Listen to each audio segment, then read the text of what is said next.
Atrofingizdagi kishilarga bir rasm soling. Juda qiziq. Birovga mehr berishni istamaydi, lekin o'ziga keraklicha mehr bermayotganliklardan nolib, dunyolarga sig'maydi. Dunyoning 5 kunligini biladi, his qiladi, eshitadi, takror eshitadi. Lekin 1000 yil yashaydigandek kibrlanaveradi. Do'stim yo'q deb xafa bo'ladi. Unga uzatilgan do'stlik qo'llarini rad etishdan charchamaydi.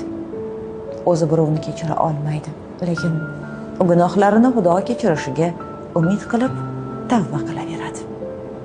Yaqin kishisining kichik aybini ko'radi, pashshadan fil yasaydi. Kichik nuqsoni uchun kechagina eng yaqini bo'lgan odamidan ham o'ylamay voz kechadi. Hammaning dilini og'ritadi. Yana men nega baxtli bo'la olmayman deya ajablanib qo'yadi. Nima deb o'ylaysiz? Nima uchun shunday ekanmiz? Bir narsani unutmang azizim.